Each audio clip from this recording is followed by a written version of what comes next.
দুলাল কাকা, আজ এই বৃষ্টির মধ্যে তুমি কেন রিক্সা চালাচ্ছ? তোমার তো এখন বয়স হয়েছে, শরীর কতটুকু আর সায় দেয়? আরে মা, ঘরে বসে থাকলে তো শরীর আরও ভেঙে পড়বে। যতদিন শরীরে বল আছে বেঁচে থাকবার লড়াই চালিয়ে যেতে হবে। সে তো ঠিক কথাই কাকা, কিন্তু তোমার মেয়েকে তো কত ভালো জায়গায় বিয়ে দিয়েছো। জামাইবাবু তো বেশ ভালো চাকরি করে, সে তো বললেই তোমার হাতে মাসে মাসে টাকা পাঠাতে পারে। অন্যের উপার্জনে বসে খাওয়া আর নিজে ঘামে উপার্জিত নুন ভাত খাওয়ার মধ্যে অনেক তফাৎ আছে মা। আমি যতদিন পারি নিজের কাজ নিজেই করব। তা অবশ্য ঠিক, তবুও তোমার এই বয়সে এত খাটাখাটনি দেখলে খুব মায়া হয় গো কাকা। মায়া করো না মোহিনী, কাজই তো আমার ধর্ম। হাত পা সচল থাকলে কোনো ক্লান্তি টানে না। আরে বাবা, এই বৃষ্টির মধ্যে আপনি রিক্সা নিয়ে এই দূর অব্দি এলেন যে, শরীর ঠিক আছে তো? হ্যাঁ বাবা রাজীব, শরীর ভালোই আছে। তা তুমি বৃষ্টিতে এখানে দাঁড়িয়ে কেন, অফিস যাবে না? হ্যাঁ বাবা, অফিসের বাসটা একটু লেট করেছে, তাই দাঁড়িয়ে আছি। তবে আপনাকে বারবার বলি, এ বয়সে আর রিক্সা টেনে এত কষ্ট করবেন না। আরে দূর পাগল, বসে থাকলে তো হাত পা আরও ধরে যাবে। কাজ করলেই শরীরে জোর পাই। কোনো দরকার পড়লে আমাকে একটা ফোন করবেন। আমি তো আপনার ছেলের জায়গাতেই আছি। আমার থাকতে আপনার এত কষ্ট করবার কি দরকার? জানি বাবা, তোমার মনের মতো জামাই পেয়ে আমি ধন্য। শুধু শুধু তোমাকে বিরক্ত করতে ইচ্ছে করে না বলেই তো নিজে নিজে কাজ করি। বিরক্ত কিসের বাবা, আপনার খেয়াল রাখা তো আমারও দায়িত্ব। সে তো বটেই। আচ্ছা রাজীব, অনেকদিন হলো মল্লিকার তুমি আমাদের বাড়ি আসনি। সুযোগ পেলে একদিন ওকে নিয়ে গ্রামে যেও তো। আপনি যখন বলছেন তখন সামনের ছুটির দিনেই যাব বাবা। আপনাকে অনেক দিন দেখতে পাইনি, মল্লিকাকেও নিয়ে যাব। ঠিক আছে বাবা, তাহলে আমি কথা দিলাম, তোমরা এলে পিঠে পুলি বানিয়ে খাওয়াবো। বাহ, এ তো দারুণ ব্যাপার। এই দেখুন, বাস এসে গেছে। আমি এবার উঠি তাহলে। হ্যাঁ ঠিক আছে বাবা, সাবধানে যেও অফিসে। রাস্তাঘাট খুব পিচ্ছল, দেখে শুনে থেকো। আপনিও রিক্সা চালানোর সময় সাবধানে থাকবেন বাবা। শরীর বেশি টানলে আর কষ্ট করবেন না।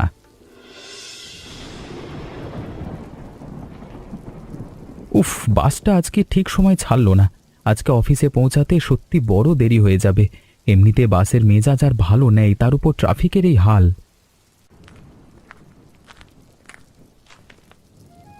কিরে রাজীব, তুই এ বাসে হঠাৎ সকালবেলায় এই দিয়ে কোথায় যাস বলতো? অনেকদিন পর দেখা হলো তোর সাথে। আরে রোহন তুই, আমি তো ভাবলাম কে বসলো পাশে। কাজকর্ম সব কেমন চলছে বলতো? আমার আর কি রে ভাই, দিন কাটছে একরকম।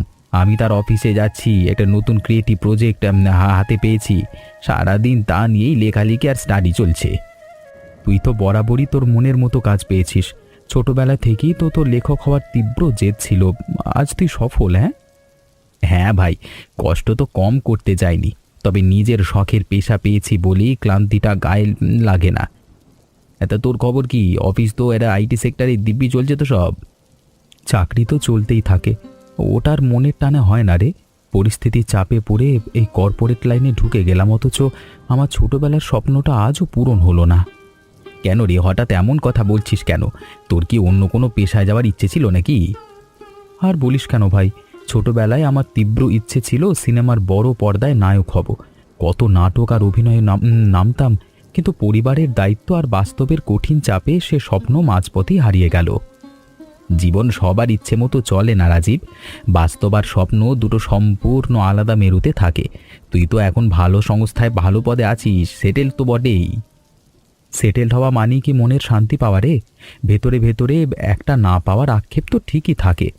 তুই তো কলমের জাদুকর, মানুষের মনের না বলা কথাগুলো বুঝবি। তা ঠিক বলেছিস, মানুষের সুপ্ত ইচ্ছেগুলো যখন দমবন্ধ হয়ে মরে যায় তখন কষ্টের সীমা থাকে না। তবে বর্তমানটাকে মেনে নিয়েই তো আমাদের বাঁচতে হয়, তাই না? সেটাই তো একমাত্র রাস্তা। যা হতে পারলাম না তা নিয়ে আফসোস করে কি লাভ বলতো? এই তো জীবন চলছে নিজের ছন্দে। চল ভাই, আমাদের গন্তব্য চলে এসেছে, মনে হচ্ছে এখানেই নামতে হবে আমাদের।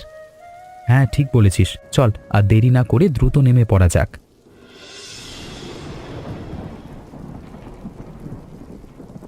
আর কত বেলা হলে তোমার খাওয়া হবে গো? কখন থেকে বলছি একটু হাত মুখ ধুয়ে নাও, রান্না বান্না সব শেষ। তুমি একটু একটু খেয়ে নাও না মাধবী, আর মাত্র 2টো লাইন বাকি আছে, এটা শেষ করি খেতে বসছি। ওই একই কথা রোজকার, সারাক্ষণ ঘরে বসে ওই খাতা পেন নিয়ে বুঁদ হয়ে থাকো। হ্যাঁ, লেখালেখিটাই তো আমার বেঁচে থাকবার আসল রসদ গো। এটাই আমার ছোটবেলা থেকে লুকিয়ে থাকা শখ। শখ তো সবারই থাকে, তাই বলে কি পেটে ভাত না দিয়ে সারাক্ষণ খানা নিয়ে পড়ে থাকবে? বয়স তো কম হলো না, একটু শরীরের দিকেও নজর দাও এবার। শরীরের যত্ন ঠিকই নিই মাধবী, কিন্তু মনের খোরাক জোগাতে হলে এই লেখালেখিটার খুব দরকার। খাতার পাতায় কলম ছোঁয়ালেই সব ক্লান্তি নিমেষে উধাও হয়ে যায়। তোমার এই খাতা পেন প্রীতি আর গেল না নাকি? সারা জীবন তো রিক্সা টেনে হাড় ভাঙা খাটনি খাটলে, এখন আবার এই বয়সে এসে নতুন করে কবিয়াল সেজেছো। কবিয়াল হতে কে চেয়েছে বলো তো? মনের না বলা কথাগুলো জমে থাকে তো, তাই খাতায় ফুটিয়ে তুলি। এতে ক্ষতি কি বলো তো? ক্ষতি নিজের শরীরেই তো হয়। ঠিক আছে, আর বকাবকি করবো না। তুমি তোমার বাকি 2টো লাইন দ্রুত শেষ করো, তারপর দুজনে একসঙ্গে বসে ভাত খাবো। হ্যাঁ হ্যাঁ, তুমি আর 2 মিনিট একটু জিরিয়ে নাও, আমি এই লেখা শেষ করেই হাত ধুতে আসছি। ও মল্লিকা, একটু বাইরে এসো তো, দেখো কত জিনিস এনেছি। ওমা, তোমার 2 হাতে এত ব্যাগ কিসের গো? অফিস থেকে ফেরার পথে আবার এত বাজারপত্র কিসের নিয়ে এলে? কালকে তো অফিস ছুটি, তাই ভাবলাম তোমায় নিয়ে একবার বাপের বাড়ি ঘুরে আসি, সেই জন্য একটু আধটু কেনাকাটা করলাম আর কি। তুমি সত্যি বলছো? হঠাৎ কালকে বাপের বাড়ি যাওয়ার কথা বলছো যে বড়, আর আমার তো বিশ্বাসই হচ্ছে না। বিশ্বাস না হওয়ার কি আছে, বাবা মানে তোমার বাবা মায়ের জন্য ভালো দেখে জামা কাপড় আর কিছু মিষ্টিও কিনেছি। কালকে সকালেই আমরা দুজনে রওনা দেব। বাবা গো, সত্যি বলছি, আবার কানকে বিশ্বাস করতে পারছি না। কিন্তু কাল তো তোমার অফিস থাকে, হঠাৎ ছুটি পেলে কি করে? স্পেশাল পারমিশন নিয়ে নিয়েছি কালকের জন্য, বসের সাথে কথা বলে ছুটি ম্যানেজ করে ফেলেছি। এখন বলো, আমার সাথে বাপের বাড়ি যাওয়ার ইচ্ছে আছে তো? কতদিন বাবা মাকে দেখিনি বলো তো, আর তুমি বলছো যাওয়ার ইচ্ছে আছে কিনা? আমার থেকে বেশি খুশি আর কেউ নয়। তাহলে আর দাঁড়িয়ে থেকো না তো গিন্নি, এসো ব্যাগগুলো হাতে ধরো, ভেতরে গিয়ে একটু জিরিয়ে নিই। হ্যাঁ এসো, ভেতরে এসো। তোমার এত বড় সারপ্রাইজ শুনে আমার বুকটা ভরে গেল। তাড়াতাড়ি হাত মুখটা ধুয়ে নাও, আমি রাতের খাবার গরম করছি। হ্যাঁ চলো, আজকে অনেক রাত অবধি জার্নির প্ল্যানিং করতে হবে, কালকে সকাল সকাল আমাদের বেরোতে হবে তো।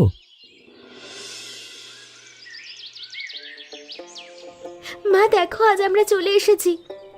ওমা, মল্লিকা এসেছিস? সাথে জামাইকেও নিয়ে এসেছিস? কিছু না জানিয়ে হঠাৎ? আগে থেকে জানালে তোমরা আবার ভালো মন্দ আয়োজনের ঝামেলায় পড়তে শাশুড়ি মা, তাই আমরা নিজেদের ঘরের মানুষ হুট করেই চলে এলাম। তা তো ঠিক, তোদের তো বসতেও দিইনি। আয় আয়, ঘরের ভেতরে একটু জিরিয়ে নে, আমি জল আর মিষ্টি আনি। এ কি, এখানে এত সুন্দর সুন্দর কবিতা লেখা রয়েছে যে? ওটা আর কার ডায়েরি হবে? তোর শ্বশুর মশাইয়ের রোজ কি সব ছাইপাশ লিখতে থাকে, বুড়ো বয়সে ভীমরতি। শাশুড়ি মা, এগুলো ছাইপাশ বলছেন কেন? শ্বশুরমশাই তো দারুণ লেখে, আমার তো পড়ে বেশ ভালো লাগছে। লিখে আর কি হবে, শুধু শুধু সময় নষ্ট, ওসব আমি জানি না। তা শ্বশুরমশাই কোথায় গেলেন বলুন তো? উনি তো সকালে রিক্সা নিয়ে বেরিয়েছেন, বেলা করে ঠিক বাড়ি আসবেন। বাবা সারা জীবনই একদম নিজের শখ আর রিক্সা নিয়ে ব্যস্ত রইলেন। ওনার এই লেখালেখির শখটা সত্যিই দারুণ, আসবার পর ওনার সাথে বসে এ নিয়ে জমিয়ে গল্প করা যাবে। আরে দুলাল কাকা যে, তুমি এখনো এখানে রিক্সা নিয়ে দাঁড়িয়ে আছো? তোমার বাড়িতে তো আজ বড়সড় একটা সারপ্রাইজ অপেক্ষা করছে। বলিস কি রে মোহিনী, আমার আবার কিসের সারপ্রাইজ? আমি তো সকালবেলায় বাড়ি থেকে সোজা রিক্সা নিয়ে এখানে চলে এলাম, কিছু জানি না তো। তুমি জানবে কি করে? তুমি তো তখন রিক্সা নিয়ে ঘাটে ছিলে। আমি এইমাত্র তোমার বাড়ির দিক থেকেই আসছি, দেখলাম তোমার মেয়ে আর জামাই সপরিবারে এসেছে। সত্যি বলছিস রে মোহিনী? আমার মল্লিকা আর জামাই বাড়ি গেছে? তুই নিজের চোখে দেখলি তো? একদম নিজের চোখে দেখে বলছি কাকা, তোমার বাড়ির উঠোনে দাঁড়িয়ে হাসাহাসি করছিল দুজন। এত বছর পর মেয়ে জামাই এসেছে আর তুমি এখন রিক্সা নিয়ে বসে আছো। ওরে বাবা রে, আমার সোনা মেয়েটা এতদিন পরে বাড়ি এলো, আর আমি কি না এখানে রিক্সা নিয়ে পড়ে আছি। সেটাই তো বলছি কাকা, তুমি আর এক মুহূর্ত সময় নষ্ট করো না, তাড়াতাড়ি রিক্সা নিয়ে বাড়ি ছোটো, সবাই তোমার জন্য অপেক্ষা করছে। আর রিক্সা চালিয়ে কাজ নেই আজকে, আমার আর পেটের ধান্দায় ঘুরে লাভ কি বল? আজকে আমার ঘরে আনন্দ এসেছে, মেয়ের মুখের হাসি দেখবার চেয়ে বড় প্রাপ্তি আর কি হতে পারে?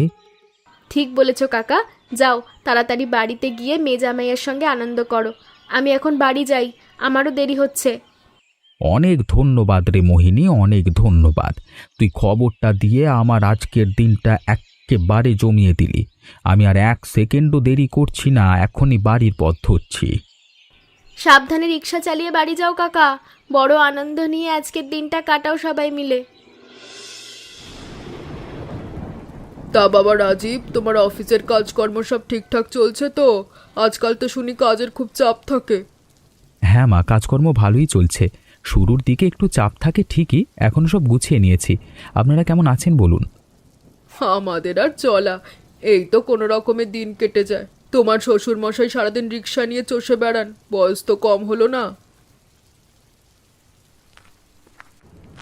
আরে শ্বশুরমশাই, আপনি বৃষ্টিতে পুরো ভিজে গেছেন যে, তাড়াতাড়ি গামছাটা দিয়ে হাত পা ভালো করে মুছে নিন, নইলে ঠান্ডা লেগে জ্বর এসে যাবে। আর বলো কেন বাবা রাজীব, রাস্তায় আসছিলাম হঠাৎই বৃষ্টিটা নামলো, তবে আজকে ভিজে যাওয়ার কষ্ট আমার গায়েই লাগছে না। এই বয়সে বৃষ্টিতে ভিজলে শরীর কি আর ঠিক থাকে? একটু সাবধানে চলাফেরা করা যায় না? আরে আজকে ঘরে আমার যে রত্ন এসেছে তাতে ভিজে যাওয়া কেন? পাহাড় ভাঙলেও কষ্ট মনে হবে না। বাবা, তুমি এই বৃষ্টির মধ্যে ভিজে কেন এলে? যাও তাড়াতাড়ি জামা কাপড় বদলে ফেলো। মা, কতদিন পর তোদের দেখলাম। মোহিনী রাস্তায় আমাকে না বললে আমি তো জানতেই পারতাম না তোরা এসেছিস। সেটা আমাদের সারপ্রাইজ দেওয়ার প্ল্যান ছিল শ্বশুরমশাই, আপনাকে না জানিয়ে এসে বড় অন্যায় হয়ে গেছে বুঝি। অন্যায় আবার কিসের বাবা? আজকে আমার জীবনের সবচেয়ে বড় আনন্দের দিন। তোদের পেয়ে আমার সব ক্লান্তি নিমেষে উধাও হয়ে গেছে। আচ্ছা শ্বশুরমশাই, একটা কথা অনেকক্ষণ ধরে ভাবছি, আপনি কি নিয়মিত লেখালেখি করেন? ওই ডায়েরির কবিতাগুলো পড়ে আমি তো সত্যি অবাক হয়ে গেছি। হ্যাঁ, ওসব আর কিচ্ছু না বাবা, ছোটবেলা থেকে একটু লেখবার শখ ছিল, ভেবেছিলাম এই লেখালেখিকেই জীবনে বড় কিছু বানাবো। তাহলে সেই পেশায় গেলেন না কেন? আপনার লেখার হাত তো দারুণ পাকা। কপালের ফের আর পরিস্থিতির চাপে যে স্বপ্ন পূরণ হয়নি বাবা, পেটের টানে রিক্সা চালাতে হলো, আর এই লেখাগুলো শুধু শখের বশেই খাতার পাতায় বন্দি থেকে গেল। এতে আফসোস করবার কিছু নেই শ্বশুরমশাই, আপনি মনের টানে লিখে যান, এটাই তো সবচেয়ে বড় শিল্প। তোমার মুখে কথা শুনে বড় শান্তি পেলাম বাবা, কেউ তো আমার এই শখটা পাত্তাই দেয় না। এতক্ষণ তো বৃষ্টি ছিল, এখন আবার হঠাৎ কোথায় যাচ্ছ গো? আমাদের সাথে একটু গল্প করো না। একটু জরুরি কাজ আছে মল্লিকা, বাইরে যেতেই হবে। আজকে রাতে ফিরতে একটু দেরি হতে পারে, তোমরা আমার জন্য বেশি চিন্তা করো না। হ্যাঁ, এই বিকেলে আবার কি এমন কাজ পড়লো বাবা? নতুন জায়গায় এলে একটু বিশ্রাম না নিয়ে বের হওয়া কি ঠিক হচ্ছে? চিন্তা করবেন না শাশুড়িমা, বেশিক্ষণ লাগবে না, কাজটা মিটলেই আমি সোজা বাড়ি ফিরে আসব। ঠিক আছে বাবা, যখন জরুরি কাজ বলছো তখন আর আটকাচ্ছি না, সাবধানে যেও কিন্তু। হ্যাঁ বাবা, যাওয়ার আগে একটা কথা ছিল, আপনার ওই লেখালেখির ডায়েরিটা একটু আমাকে দেবেন, আমার কাছে একটু জরুরি দরকার আছে। আমার ডায়েরি? সে তো ঘরের কোণেই রাখা আছে, হঠাৎ ওটা দিয়ে কি করবে বাবা? ওখানে তো শুধু কিছু এলোমেলো পংক্তি আর কবিতার কাঁচা হাত রয়েছে। ওটা একটু দেখবার দরকার আছে শ্বশুরমশাই, আপনি বিনা দ্বিধায় আমাকে দিন না, আমি আসবার সময় ডায়েরিটা ঠিক ফিরিয়ে দেব। খাতার মধ্যে এমন কি গোপনীয় জিনিস আছে গো যে যাওয়ার সময়টা নিয়ে যেতে হবে? সেটা এখন বলবো না গিন্নি, সময় সব জানতে পারবে, আপাতত শুধু ডায়েরিটা আমার হাতে দাও। ঠিক আছে, তবে সাবধানে থেকো, আর সাথে ছাতাটা অন্তত নিও, আকাশে মেঘের যা অবস্থা।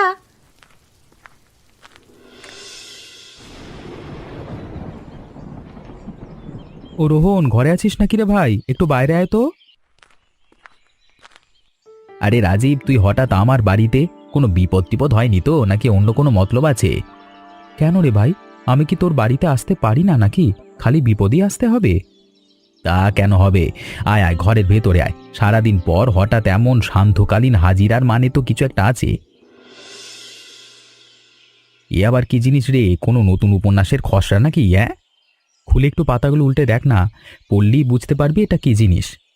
বাহ, কি দারুণ হাতের লেখা, আর কবিতার শব্দ চয়নগুলো তো এক কথায় চমৎকার। এ কার লেখা রে রাজীব? আমার শ্বশুরমশাইয়ের লেখা। উনি ছোটবেলা থেকেই লুকিয়ে লুকিয়ে এগুলো লেখেন। বল কেমন লাগলো তোর সম্পাদকের চোখে? সত্যি বলছি রাজীব, এ কোনো সাধারণ মানুষের লেখা নয়। কবিতার প্রতিটি লাইনে একটা মাটির গন্ধ আর গভীর বেদনা জড়িয়ে আছে। তুই কোথায় পেলি বলতো? আজকে শ্বশুরমশাইয়ের বাড়ি গেছিলাম, সেখানে ওনার লেখার খাতাটা চোখে পড়ে। আমার তো বিশ্বাসই হচ্ছিল না যে এত সুন্দর লেখা এতদিন লুকিয়েছিল। তোর শ্বশুরমশাই তো দেখছি লুকিয়ে থাকা এক মণিমাণিক্য। বল, এই লেখাগুলো কি আমাদের পত্রিকায় ছাপানোর জন্য দেওয়া হবে? আমার পাঠকেরা এমন সৃষ্টি তো খোঁজেন। সত্যি বলছিস রোহন? তুই তুই কি তোর পত্রিকার পাতায় এগুলো জায়গা দিবি? ওনার কিন্তু বেশ বয়স হয়েছে, এ বয়সে একটা স্বীকৃতি পেলে মানুষটা বেঁচে যাবেন রে। বয়সের সাথে লেখার কি সম্পর্ক রাজীব? আসল জিনিস হলো লেখার জোর, আর সেটা এখানে ভরপুর আছে। আমি সানন্দে এগুলো আমার আগামী সংখ্যায় ছাপাবো। তাহলে তো এক কথায় সোনায় সোহাগা। তুই যদি একটু ব্যবস্থা করে দিস, তবে ওনার আজীবনের একটা সুপ্ত স্বপ্ন পূরণ হয়। তুই যখন বলছিস, তখন আজই আমি পেপারে একটা কাজের বা প্রকাশকের অনুমোদনপত্র সই করে দিচ্ছি। এই নে, এটার মাধ্যমে উনি অফিসিয়ালভাবে আমাদের লেখক হিসাবে যুক্ত হয়ে গেলেন। অসংখ্য ধন্যবাদ তোকে রোহন। একটা মানুষের হারিয়ে যাওয়া স্বপ্নকে ফিরিয়ে দেওয়ার জন্য তুই আজকে যা করলি তা আমি কোনো দিন ভুলব না। ধন্যবাদ আমাকে দিস নে, ট্যালেন্টকে সম্মান জানানো আমার কাজ। তুই জলদি গিয়ে সুখবরটা তোর শ্বশুর মশাইকে দিয়ে আয়। আর এক মুহূর্তও দেরি করব না আমি। চল, আজকে রাতেই একটা বড় চমক অপেক্ষা করছে ওদের জন্য। বাবা, এত রাত হয়ে গেল অথচ রাজীবের এখনো কোনো পাত্তা নেই। ও তো কাউকে কিছু না বলেই বেরিয়ে গেল। আমার খুব ভয় করছে। ঠিকই বলেছিস মা, এই রাতে একা একা এভাবে বাইরে থাকা কি ঠিক হচ্ছে? কোনো বিপদ টিপদ হলো না তো? এই যে লর্ড সাহেব, তোমার কি একটুও কাণ্ডজ্ঞান নেই? এত রাতে কোথায় ছিলে তুমি? একটা কথাও বলে গেলে না। থামো গিন্নি, এত বকাঝকা করো না। আগে আমার কথাগুলো মন দিয়ে শোনো। কি ব্যাপার বাবা রাজীব, এত রাতে হঠাৎ এমন হাসি খুশি মুখ নিয়ে? কি ব্যাপার বলো তো? এই নিন শ্বশুরমশাই, আপনার জীবনের সবচেয়ে বড় উপহারটা আজকে আমি আপনার হাতে তুলে দিলাম। এ কি বাবা, এটা কিসের কাগজ? এটা আপনার লেখক হিসেবে অফিসিয়াল স্বীকৃতিপত্র। আপনার এই ডায়েরিটা আমি আমার এক হেড লেখক বন্ধুর পত্রিকায় দেখিয়েছিলাম। সে আপনার লেখা পড়ে মুগ্ধ হয়ে গেছে। ওমা, বলো কি গো, বুড়ো বয়সে আমার স্বামী বুঝি তবে বড় কাগজে লিখবে? এ আমি কি দেখছি বাবা, আমার এত বছরে লুকিয়ে থাকা স্বপ্নটা তুমি এভাবে সত্যি করে দিলে। একটা ছেলে তো তার বাবার স্বপ্ন পূরণ করবেই। আমি তো আপনার নিজের ছেলের মতোই। যার যেটা শখ সেটা ঠিক মূল্যায়ন না পেলে মনের ভেতরে যে কষ্ট জমে থাকে তা আমি জানি। বাবা রে, তুই আমার জন্য আজ যা করলি তা জন্মেও ভুলবো না। রিক্সার প্যাটেল টানতে টানতে হাড় ভেঙে গেলেও আমার মনে যে স্বপ্নটা ছিল তুমি তাকে নতুন ডানা দিলে। আর রিক্সা টেনে আপনাকে কষ্ট করতে হবে না শ্বশুরমশাই। এবার ঘরে বসে শান্তিতে শুধু আপনার মনের সুপ্ত ভাবনাগুলো কলমে ফুটিয়ে তুলবেন। বুড়ো বয়সে মানুষ তো ছাইপাশ ভেবে খাতা নষ্ট করে, আর আজ আমার স্বামী আজ তো এক মস্ত লেখক হয়ে গেল। জামাই বাবাজি, তুমি আমাদের পরিবারে তো একেবারে দেবদূত হয়ে এলে। চল তবে মল্লিকা, আজকে আনন্দ উদযাপিত হোক। আমার কলম আবার নতুন করে কথা বলবে, আর তার সব স্বীকৃতি, সব কৃতিত্ব আমার এই গুণধর ছেলের।